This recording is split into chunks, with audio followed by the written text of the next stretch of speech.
My girlfriend's been in a coma for 3 months. But then yesterday I saw her at Walmart. I was passing by the makeup section of the store when I saw my girlfriend Phoebe standing there, picking up a pack of concealer. "Phoebe?" I called out. She looked up at me, and when our eyes met, I was even more sure it was her. I started waving and walking over to her, but instead of waiting for me, she literally dropped everything in her hands and just bolted out the door. I tried to run behind her, but by the time I'd got to the parking lot, she was already gone. I called her phone and got nothing. I decided to immediately get my car and race home, and that's when I became convinced I was going crazy. Phoebe was exactly where I'd left her, unconscious in her bed, with a feeding tube in place and beeping monitors showing her vitals that proved a vegetative state. "Has she moved at all today?" I asked the home care nurse, my voice probably manic. "Sadly, no changes. Today is the same as always." The nurse gave me a concerned look. "Are you feeling all right?" I swallowed dryly and showed her the photo I'd managed to snap while I chased her in the parking lot. It was blurry, but clearly showed Phoebe's face. The nurse studied it carefully. "That's impossible. She hasn't left this bed in 3 months." I sat down beside Phoebe and held her pale hand in mine, still wondering what was going on when I suddenly received a text from Phoebe's old number. "Stop looking for me." I stared at the message in a daze, and then out of nowhere felt the nurse peering over my shoulder to see into my phone. I don't know why, but she instantly started grabbing her things and heading for the door. "I can't do this anymore," she said. "I'm sorry." "Wait, what are you talking about?" I asked. She looked terrified. "Ask yourself why none of the other nurses stayed, why they all quit after one shift." She sprinted out the door and blocked my number. I remember my legs shaking. I was sweating and pinching myself, hoping this was a bad dream. I started going through Phoebe's room, looking for anything that could help me. Jewelry, clothes, sentimental items, but there was literally nothing. Phoebe had no yearbook pictures from school. Her phone had 0 saved contacts except me. It was like she'd cut ties with everyone and just disappeared. She'd told me before she didn't like talking about her past. Apparently, losing your whole family in a house fire does that to you. But there was one thing that didn't make sense about her story. Mrs. Cruz, her sophomore English teacher who'd helped her through tough times. It took 3 days to track down Mrs. Cruz at a retirement community down in Florida, but the moment I did, I drove for 6 hours without a break. I needed answers. When I got there, I pulled out a picture of Phoebe from my wallet and handed it over.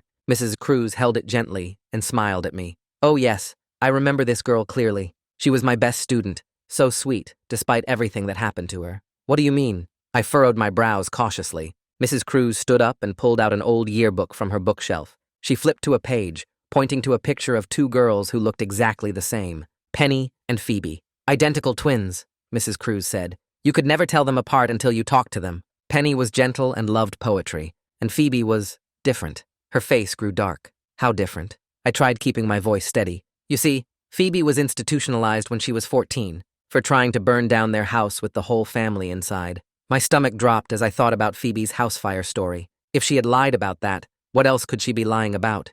Mrs. Cruz tapped on the picture I had given her and smiled. "I'm so glad Penny found someone like you." My heart was suddenly about to jump out of my chest. "I'm dating Phoebe, ma'am. This is a picture of Phoebe," I said, expecting her eyes to go wide. Instead, she just shook her head at me. "Sorry, dear, but you're wrong." She pointed at Phoebe's ears in the picture. "See? Phoebe's ear is slightly more attached than Penny's. This is a picture of Penny." I was speechless, and so full of questions at the same time. I pulled out my phone and showed her a picture of the girl I saw in the parking lot. "What about this? Which one is this?" She looked closely at the picture, but before she could answer, the phone in her kitchen rang. She smiled. "Just 1 second." But when she picked it up, her hands started trembling. She quickly hung up and walked straight to her door. "I'm going to have to ask you to leave now, young man." "But what about the picture?" "Please leave." I got up, and she ushered me out with surprising strength. "Check the ears. That's all I can do for you," she whispered, closing the door. My head was still spinning while I raced home. The woman I'd been living with, was she Penny or Phoebe? I sat in my car outside Mrs. Cruz's building and pulled out my phone with shaking hands. I opened my photo gallery and started scrolling through every picture I had of my girlfriend. There were dozens of them. Selfies we took on dates, candid shots I snapped when she wasn't looking, photos from the day she moved in with me. I zoomed in on her ears in each one, my fingers fumbling on the screen. I kept comparing them to the yearbook photo Mrs. Cruz had shown me, the one where she pointed out the difference. Less attached. Penny's ear was less attached than Phoebe's. I checked another photo, then another. Zooming in so close the image got blurry. Every single picture showed the same thing. The woman I'd been dating had an ear that was less attached, just a tiny bit, but now that I knew what to look for, I could see it clearly. My stomach felt sick as the truth settled in. The woman lying in my bed right now, the one I'd been caring for with a feeding tube and monitors, that was Penny, which meant the person who ran from me in the store parking lot, the one sending me threatening texts from the old phone number, that was Phoebe, the dangerous twin, the one who tried to burn down her family's house. I sat there for a minute just staring at my phone screen, trying to process what this meant. Had I ever actually dated Phoebe at all? Or was it always Penny pretending to be her sister from the very start? When did the switch happen? If there even was a switch? My brain felt like it was going to explode from all the questions. I started the car and pulled onto the highway, heading back home. It was already getting dark, and I had a 6-hour drive ahead of me. I barely stopped except for gas and a bathroom break at a rest area around midnight. My mind wouldn't shut up the whole time. I kept thinking about our first date at that bookstore, how shy she seemed, how she loved poetry. Mrs. Cruz said Penny was gentle and loved poetry. So maybe it was always Penny, but then why did she tell me her name was Phoebe? Why use her sister's identity? And where was the real Phoebe all this time? I gripped the steering wheel tighter as I drove through the empty night roads. The headlights of passing cars felt too bright. My eyes were getting tired, but I couldn't stop now. I needed to get home and see her, see Penny, and try to figure out what to do next. By the time I pulled into my apartment parking lot, it was 3 a.m. I walked up the stairs slowly, my legs feeling like concrete. I unlocked the door as quietly as I could and stepped inside. The apartment was dark except for the soft glow from the monitors in the bedroom. I stood in the doorway and just watched her for a while. Penny was lying there exactly where I'd left her, breathing through her feeding tube. The machines beeped softly, showing her heart rate and oxygen levels. She looked so peaceful and innocent. Her face relaxed in sleep that wasn't really sleep. Nothing about her seemed like someone who would lie about their whole identity, but she had. Or maybe she had reasons I didn't understand yet. I pulled out my phone and typed a message to the old number. I know you're Phoebe. I know she's Penny. We need to talk, somewhere public, just to understand what happened. My thumb hung over the send button for a second. Part of me didn't expect any response. Part of me hoped there wouldn't be one. But I pressed send anyway because I needed to try. I couldn't sleep after that. When morning came, I was still sitting in the kitchen chair, exhausted but too wired to rest. I went back into the bedroom and took out my phone again. This time, I carefully photographed Penny's ear from multiple angles, making sure the lighting was good and the images were clear. Then I scrolled back through all our old selfies from before the accident, the ones where we were smiling and happy. I saved several of them to a separate album. The ear shape matched perfectly in every single one. This was definitely Penny in my bed, and it had been Penny all along. My phone rang and I jumped. It was the home care agency. I answered, and the woman on the other end sounded uncomfortable. She told me they couldn't send anyone else after what happened with the last nurse. All their available nurses had either quit or refused the assignment. She said I would need to find a different agency, but honestly, she recommended I get a doctor to oversee the case first, because something seemed off about the whole situation. I thanked her and hung up, feeling more alone than ever. I opened my laptop and started searching for neurologists in the area. I needed someone who knew about coma patients and long-term care. After reading through a bunch of reviews, I found Dr. Kavya Sharma. She had good ratings, and her profile said she had lots of experience with patients in vegetative states. I called her office and explained the situation as briefly as I could. The receptionist said, Dr. Sharma could see me in 2 days for a consultation about taking over Penny's care. I booked the appointment immediately. My phone buzzed with a text notification. My hands went cold as I saw it was from the old number. Do not involve others. This is between us. You don't understand what you're doing. I read it 3 times, my stomach turning over. The message felt like a threat, but also like a warning, like Phoebe was trying to protect something, or maybe protect herself. Either way, it just made me more sure that I needed help. I couldn't handle this alone anymore. I took a screenshot of the message before it could disappear. Then I opened a new folder on my laptop and labeled it Evidence. I dragged the screenshot into it, along with all the photos I'd taken of Penny's ears and the old selfies showing the match. I added the blurry photo from the store parking lot, too. I typed up a quick document with timestamps of everything that had happened. The nurse quitting, the texts, the visit to Mrs. Cruz, finding out about the twins. If this situation got worse, if Phoebe escalated or tried something dangerous, I wanted everything documented and ready to show someone. I picked up my phone and dialed the non-emergency police line, my fingers still shaking a bit from everything. The operator answered after 3 rings, and I explained the situation as clearly as I could. A woman who looked exactly like my girlfriend was stalking me and sending threatening texts. The girlfriend in question was currently in a coma in my apartment. I know it sounded crazy, but I had proof. The operator stayed calm and professional, taking down all my information and the details about the texts and the store incident. She said someone from the detective unit would follow up within 48 hours to review my report, and evidence. 48 hours felt like forever when someone was watching me, but at least it was something official now. I thanked her and hung up, then immediately pulled up the contact list from the home care agency. They had sent 5 different nurses over the past 3 months before they all quit. I started calling each number, leaving voicemails that probably sounded desperate. I explained who I was and that I was trying to understand what happened, what scared them away, anything that could help me figure this out. Most of the calls went straight to voicemail. One number was disconnected. I was about to give up when my phone rang back. It was one of the nurses, but she didn't say hello. Her voice came through quiet and rushed, like she was hiding somewhere. She said she couldn't talk long and she was sorry, but it wasn't safe. Before I could ask what she meant, the line went dead. I tried calling back, but it went to voicemail. That message alone made my skin crawl worse than anything else so far. I opened my laptop and started searching everything I could find about adolescent psychiatric facilities in the area from 15 years ago. Mrs. Cruz had mentioned Phoebe was institutionalized at 14, which would have been around 2009 or 2010, based on the yearbook date. Most of the records were sealed or required authorization I didn't have. I spent hours clicking through old news articles, facility websites, anything that might give me a lead. My eyes were burning from staring at the screen when I finally found something. A small mention in a local paper about a facility called Riverside Youth Center that had closed 5 years ago. The article listed former staff members, and one name jumped out at me: Eloise Shelby, a counselor who had worked there for 20 years before retiring. I found her current phone number through a public records search and saved it to my contacts. It was too late to call tonight, so I decided to wait until morning. I closed the laptop and rubbed my eyes, feeling the weight of exhaustion hitting me all at once. The next morning, I called Eloise Shelby right after I checked on Penny and made sure her feeding pump was working properly. Eloise answered on the 4th ring, her voice older but steady. I explained who I was and that I was trying to find information about someone who had been at Riverside years ago. She went quiet for a moment, then asked me the name. When I said Phoebe, she let out a long breath. She remembered her clearly, she said, but this wasn't something she could discuss over the phone without knowing more about why I was asking.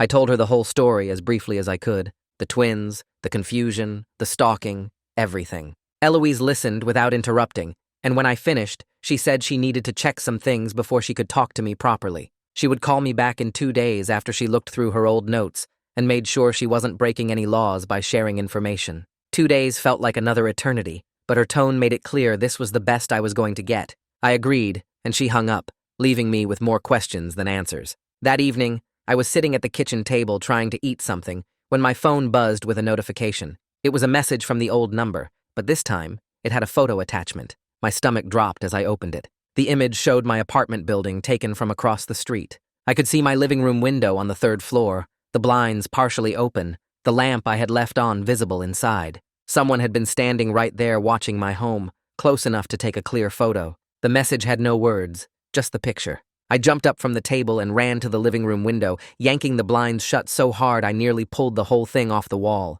Then I went to every other window in the apartment, closing blinds and curtains until the place felt like a cave. I checked every window lock twice, testing them with my hands to make sure they were secure. My heart was pounding, so hard I could feel it in my throat. Phoebe wasn't just texting me anymore. She was right outside, watching, waiting. The idea of her standing there in the dark, staring up at my window, made me feel sick. I barely slept that night, jumping at every small sound from the hallway or the street below. As soon as the hardware store opened the next morning, I was there waiting at the door. I grabbed a cart and started loading it with everything I could think of. Motion sensor lights for outside my apartment door, a video doorbell camera with a good quality feed, extra deadbolts and chain locks. The cashier rang everything up without comment, though I caught her glancing at me a couple times like she was trying to figure out if I was paranoid or in actual danger. I didn't care what she thought. I paid with my card and hauled everything back to my car, then drove straight home. The installation took most of the afternoon, but my hands felt steadier now that I was doing something concrete, instead of just waiting around for the next scary text. I mounted the motion lights on either side of my door frame, installed the video doorbell, and synced it to my phone, then added the extra locks to the door itself. When I was done, I stood back and looked at my reinforced entrance. It wasn't perfect, but it was better than nothing. I sat down at my laptop and composed an email to my building management. I kept it vague but clear enough that they would take it seriously. I explained that I was experiencing harassment from someone who had been near the building, and I would appreciate it if they could keep an eye out for anyone suspicious or anyone trying to access the building without proper authorization. I attached a photo of Phoebe from the parking lot, noting that this person should not be allowed inside under any circumstances. I hit send and hoped they would actually read it and not just file it away. The appointment with Dr. Sharma was scheduled for the next morning, and I spent the rest of the evening gathering every piece of medical documentation I had for Penny. The records from the ER when she first collapsed, the care plans from the previous agency,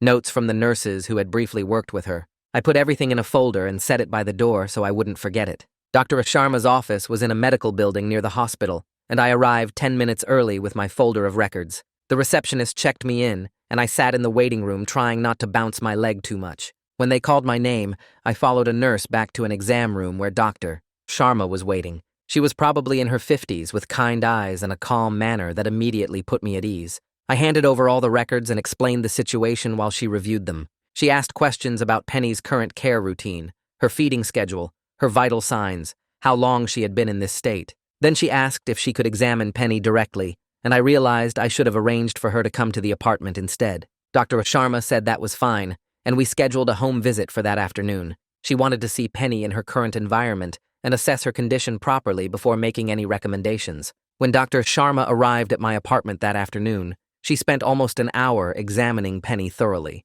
She checked her reflexes, her pupils, her muscle tone, listened to her heart and lungs. She reviewed the feeding tube placement and the monitor readings, taking notes on a tablet the whole time. When she was done, she sat down with me in the living room and went over her findings. She confirmed that Penny was in a vegetative state, showing no signs of consciousness or awareness. The care I had been providing was adequate for basic maintenance, but this level of long-term care really required more than one person could manage at home. Penny needed professional monitoring, physical therapy to prevent muscle deterioration, proper medical oversight. Dr. Sharma was gentle but firm about it. Then she brought up something I hadn't fully considered. We needed to verify Penny's identity officially through medical records or distinguishing marks, because right now everything was based on what I had been told and what I had assumed. If there really were twins, and there really had been some kind of switch, we needed concrete proof of who this patient actually was. I pulled out my phone and showed Dr. Sharma the photos I'd taken comparing the ears.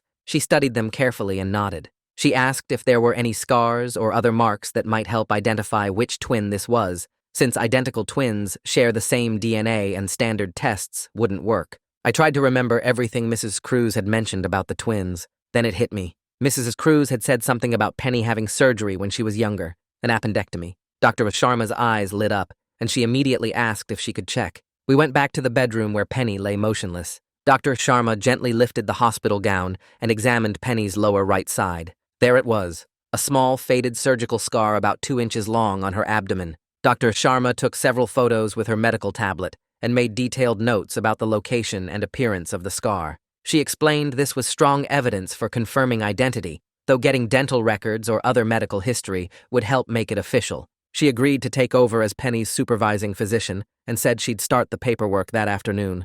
I felt relief wash over me, having someone medical finally believe me and take charge. After Dr. Sharma left, I went through Penny's old wallet that I'd kept in a drawer. There was a card for a dentist's office across town. I called them right away and explained I needed to request dental records for a patient. The receptionist put me on hold for several minutes. When she came back, her voice sounded apologetic. She told me their records had been destroyed in a fire 5 years ago, and they had no backup copies from that time period. Another dead end. It felt too convenient, too suspicious. Everything connected to these twins seemed to involve fires and missing records. That evening, my phone rang from a number I didn't recognize. I answered and heard a woman's nervous voice. It was Eloise Shelby, the counselor from the facility where Phoebe had been institutionalized. She'd checked some things like she promised. She confirmed Phoebe was sent there after trying to burn down the family home with everyone inside when she was 14. But then Eloise's voice dropped lower, and she said something that made my skin crawl. Someone had called the facility asking who had been inquiring about Phoebe's records. Someone knew I was digging into this. My hands started shaking as I realized Phoebe was somehow tracking my investigation. Eloise quickly added that she remembered Penny had an appendectomy scar, the same one Dr. Sharma had just found. Before I could ask anything else, Eloise said she couldn't talk anymore, and the line went dead. I sat there staring at my phone, trying to process how Phoebe knew what I was doing. Was she watching me? Had she somehow tapped my phone? I got up and checked all the windows again,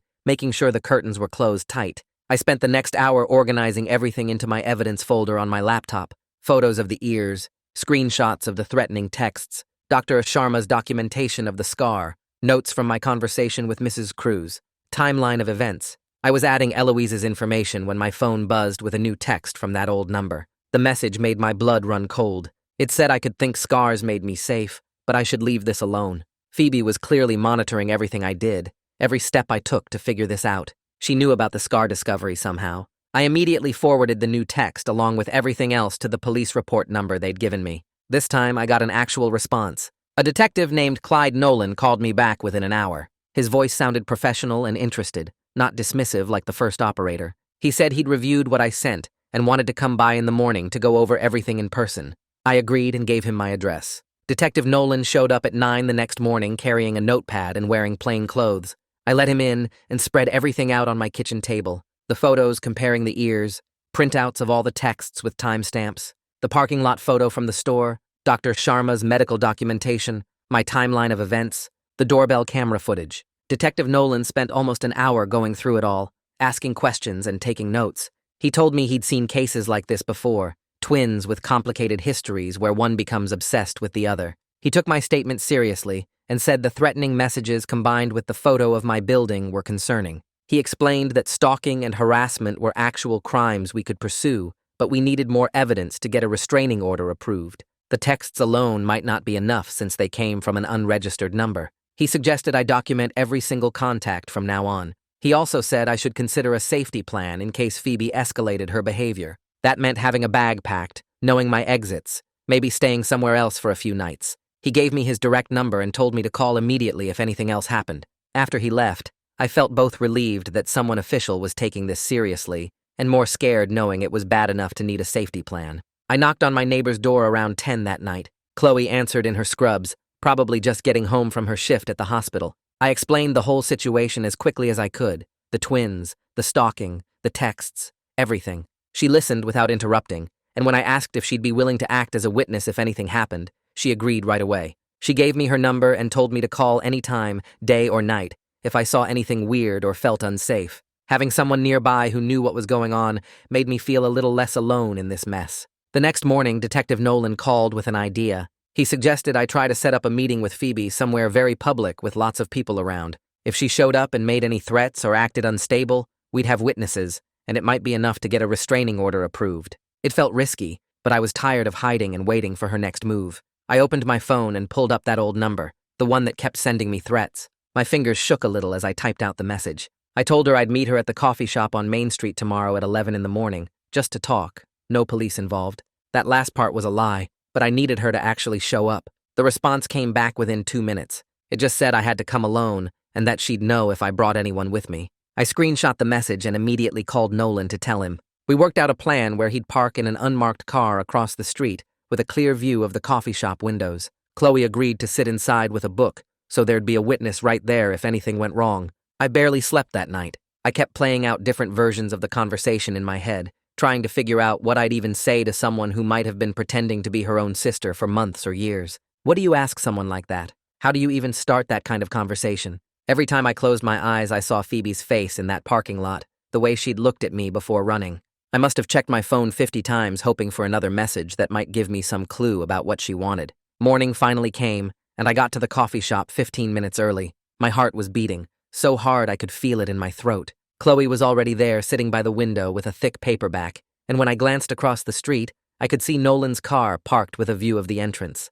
I ordered a coffee I didn't really want and sat down at a table where I could watch the door. 11 o'clock came and went. Then it was 11:15, 11:30. I kept checking my phone, but there were no new messages. By 11:45, I was starting to think she wasn't coming at all, that this whole thing was just another way to mess with me. Then my phone buzzed with a new photo. It showed me sitting in the window of the coffee shop, taken from somewhere across the street. I looked up fast, scanning the area outside. That's when I saw someone in a dark hoodie getting into a car about half a block down. I jumped up and ran for the door, but by the time I got outside, they were already pulling away. I couldn't even see the license plate from where I stood. I walked back inside feeling defeated and sat down hard in my chair. Chloe came over a minute later and quietly told me she'd managed to write down the make and model of the car. Plus, she got 3 numbers from the plate before it turned the corner. It wasn't much, but it was something. I called Nolan right away, and he came into the coffee shop to get Chloe's information. He said he'd run the partial plate through the system, but warned me that without more numbers, it probably wouldn't be enough to identify the specific vehicle. There were likely dozens of cars that matched that description with those 3 numbers somewhere in the sequence. Another dead end, another frustration, but at least we had one more piece of evidence that Phoebe was actively watching and following me. That afternoon, I was back at my apartment trying to figure out my next move when Dr. Sharma called. Her voice was professional but concerned as she explained that given everything going on with the safety issues and the fact that I couldn't provide 24-hour monitoring, I should really think about moving Penny to a proper long-term care facility. The words hit me hard even though I knew she was right. I'd been Penny's only caregiver for 3 months now, sleeping in shifts, managing her feeding tube, watching her monitors, and it was taking everything I had. Adding a stalker situation on top of that made it basically impossible to keep her safe at home. I hung up with Dr. Sharma and just sat there staring at the wall for a while. Moving Penny to a care facility made total sense, but it also made me feel like garbage. I'd been taking care of her for 3 months now, doing everything myself, and the idea of handing her off to strangers felt wrong, even though I knew it was the right choice. I looked over at her lying there with the feeding tube and monitors, so still and quiet, and my chest got tight. But then I thought about Phoebe watching my apartment, about that photo she sent of my window, and I knew I couldn't keep Penny safe here anymore. I grabbed my phone and searched for the hospital social worker Dr. Sharma had mentioned. Her name was Annika Roberts, and she answered on the second ring. I explained the whole situation as quickly as I could, about Penny being in a vegetative state and needing long-term care. Annika listened carefully and asked a bunch of questions about Penny's condition and current setup. Then she dropped the bomb. I didn't have legal authority to make medical decisions for Penny. We weren't married. She had no advance directive naming me, and without that, I couldn't actually authorize her transfer to a facility. My hands started sweating as I realized how stuck I was. Annika must have heard the panic in my voice because she started explaining the guardianship process in a calm, steady way. I'd need to file a petition with the court, showing that Penny needed a guardian and that I was the right person for the job. It meant getting affidavits from Dr. Sharma and maybe other people, proving my relationship with Penny and showing she couldn't make decisions for herself. The whole thing sounded overwhelming and complicated, but Annika said she'd help me through it step by step. She promised to email me some basic information and forms to get started. I thanked her and hung up, feeling like my head was spinning with legal terms I barely understood. That evening, I was heating up some leftovers when my phone buzzed with a text from the old number. I almost didn't want to look at it, but I forced myself to check. The message said something that made my blood go cold. It mentioned the rain and the broken umbrella from our first date. That was a specific detail, something private that only Penny would know about. The text asked why I was trying to take her away, and the way it was worded made it sound like Penny herself was texting me. I read it 3 more times, trying to make sense of it. Was Phoebe somehow accessing Penny's memories? Had they talked before the accident and Penny told her sister about our dates? Or was this proof that Phoebe had been pretending to be Penny even back then? I sat down at the kitchen table with the phone in my hand and just stared at that message for probably 20 minutes. The weight of it pressed down on me hard. Whether Phoebe had been pretending to be Penny or they'd somehow switched places at some point, there were real moments between us that actually happened and actually mattered. That first date with the broken umbrella was real. The conversations we had were real. Someone loved me, even if I didn't know for sure which twin it was. I set the phone down and tried to think through everything logically. The next morning, I made coffee and pulled out my laptop. I started going through our entire relationship from the beginning, writing down dates and events, trying to figure out when things might have changed. We met at a bookstore 6 months ago when she asked me to reach a book on a high shelf. We started dating after that, going out for coffee and dinners, talking for hours about everything and nothing. 4 months into dating, she moved in with me because her apartment lease was ending, and we were spending all our time together anyway. Everything seemed normal and happy. Then 2 months after she moved in, she collapsed suddenly one morning while making breakfast. I called 911, and the ambulance rushed her to the ER. The doctors said it was a brain hemorrhage that she might not wake up. They asked for her ID to process the admission, and I gave them her wallet. I never thought to check which name was on the ID, because why would I? She was my girlfriend. Of course, the ID would match who she said she was, but now I wondered if that ID said Phoebe or Penny. I picked up my phone and called the ER records department. A woman answered, and I explained I needed copies of the admission records from 3 months ago, specifically what identification was used. She said she'd process the request, but it would take 5 to 7 business days to get the records together and mailed out.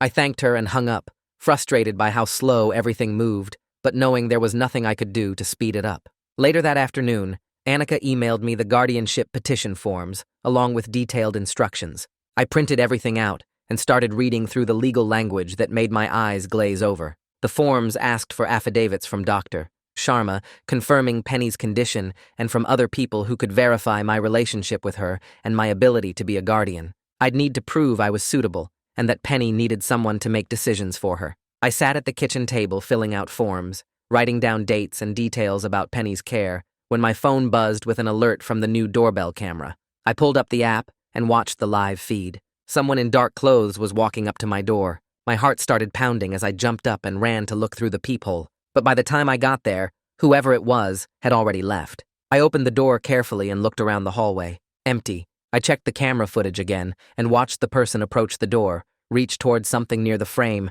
then turn and walk away quickly. Their face was hidden by a hood the whole time. Footage and timestamps showed it happened around 2 in the morning while I was asleep. I saved the clip to my laptop and added it to my evidence folder. Then I pulled up my phone and blocked that old number without even thinking twice about it. I opened my email and forwarded every single threatening text message to Detective Nolan, with a note explaining what just happened with the doorbell camera. Setting those boundaries felt really good, even though I knew it might make Phoebe even more mad at me. The next morning, I was making coffee when I heard something hit my front door.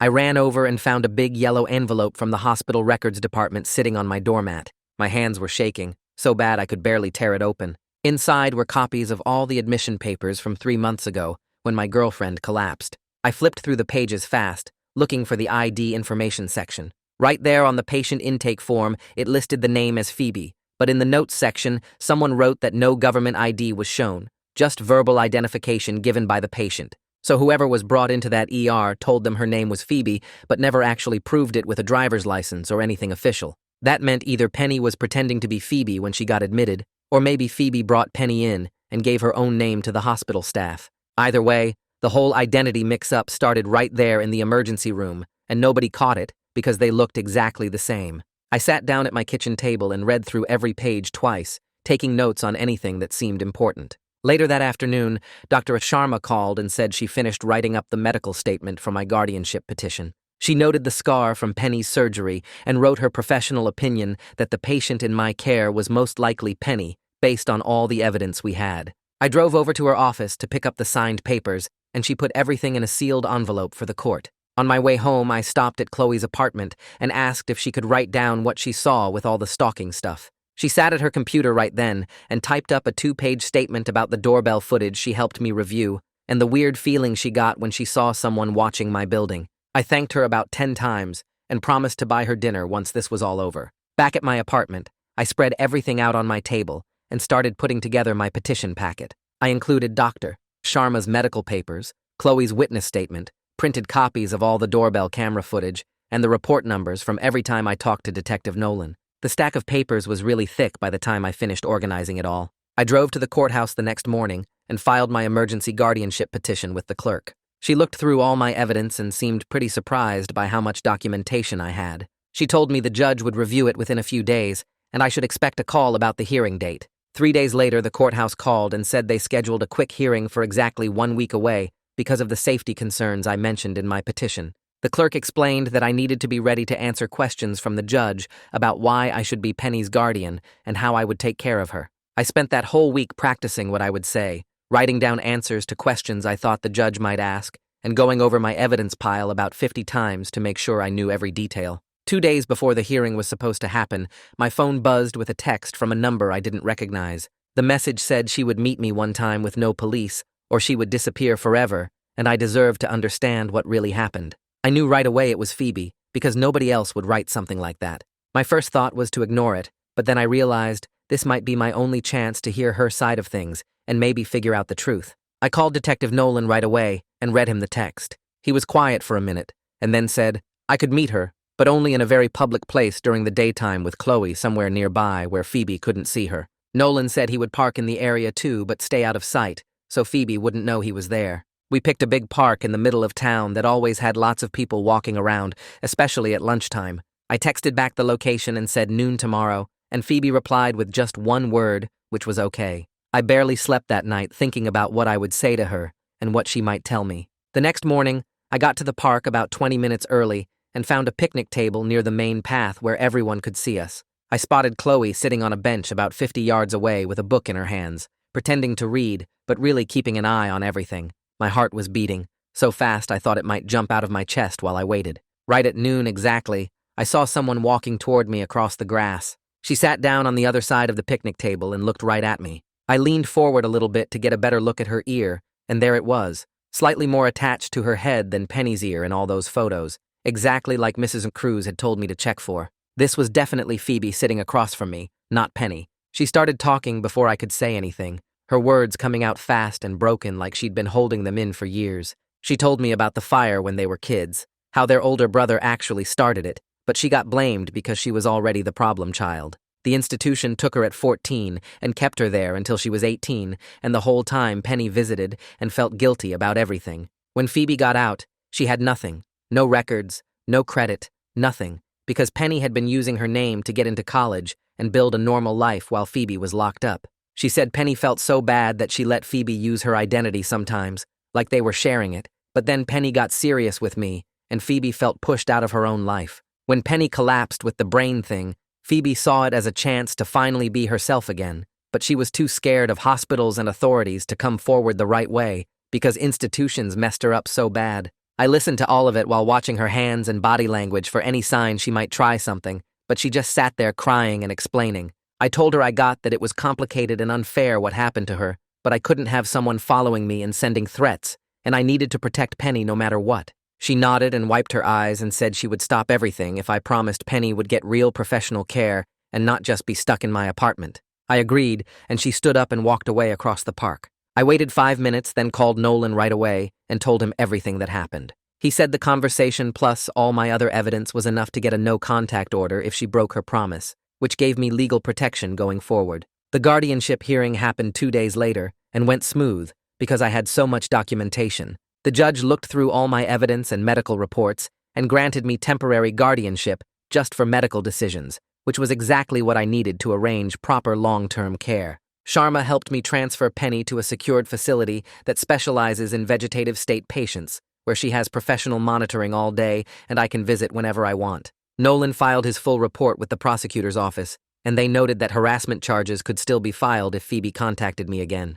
I spent a weekend packing up the apartment and keeping only what I actually needed, and I started seeing a therapist to work through everything, the lying, the fear, the weird feelings I had about both twins. 3 weeks after that parking lot encounter at the store, I visited Penny at her new facility and sat next to her bed holding her hand. I decided to stop trying to figure out every detail about Phoebe and just focus on making sure Penny gets good care while documenting anything if Phoebe shows up again. It's not a perfect ending because I still don't know the complete truth about their past or which twin I actually dated for those months, but I have boundaries now, and Penny is safe, and I'm learning to be okay with not knowing everything. The therapist says that's actually healthy, accepting that some stories don't wrap up neat and clean. I hold Penny's hand and tell her I'll keep visiting, that she's safe now, and that whatever happened between her and Phoebe, I'm going to make sure she's cared for with respect. And that's the story and the takeaway all in one. I love turning real experiences into something we can actually learn from. If even one part helped you out,